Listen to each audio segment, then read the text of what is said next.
ഇതുവരെയുള്ള കുറ്റങ്ങൾക്കും കുറവുകൾക്കും പഴി പറയുവാൻ ഇവിടെ ബ്രിട്ടീഷുകാരുണ്ടായിരുന്നു. എന്നാൽ ഇനിയുള്ള കുറ്റങ്ങൾക്കും കുറവുകൾക്കും നാം പഴി പറയേണ്ടത് നമ്മെ തന്നെയാണ്. 1947 ഓഗസ്റ്റ് 15 ഭാരതം സ്വതന്ത്രമാകുന്ന ആ ദിനം ഡോക്ടർ BR അംബേദ്കർ, ഇന്ത്യൻ ഭരണഘടനാ ശില്പി, സ്വാതന്ത്ര്യദിന സന്ദേശമായി പറഞ്ഞ വാക്കുകളാണ് ഞാൻ ഈ പറഞ്ഞത്.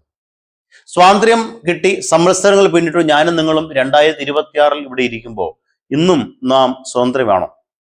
അബ്സല്യൂട്ട് ഫ്രീഡം നാം അനുഭവിക്കുന്നുണ്ടോ?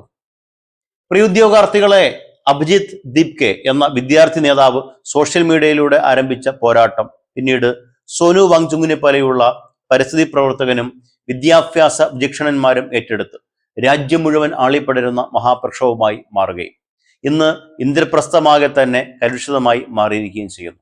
അഭിപ്രായങ്ങൾ പറയുവാനും അത് പ്രകടിപ്പിക്കാനുമുള്ള സ്വാതന്ത്ര്യം മൗലിക അവകാശത്തിന്റെ ഭാഗമാണ്.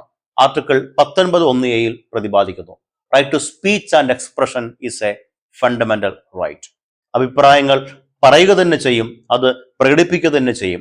ജനാധിപത്യത്തിന്റെ നാളുകളിൽ നാം പരമാധികാരം നിക്ഷിപ്തമായിരിക്കുന്നത് ജനങ്ങളിലാണ്. രാജ്യത്തിന്റെ ഭരണഘടനാ ആമുഖത്തിൽ ഇങ്ങനെ പറയുന്നു: we the people of India having solemnly resolved to constitute India into a sovereign socialist democratic republic. അതെ, പരമാധികാരം ജനങ്ങളിലാണ്. നാം പറഞ്ഞുകൊണ്ടിരിക്കും, പോരാടിക്കൊണ്ടിരിക്കും. ഡൽഹിയിൽ നടക്കുന്ന രാജ്യവ്യാപകമായി ആളിപ്പടരുന്ന പ്രക്ഷോഭത്തിന് ഐക്യദാർഢ്യം പ്രഖ്യാപിക്കുന്നു ഞാനും. Thank you all of you. By.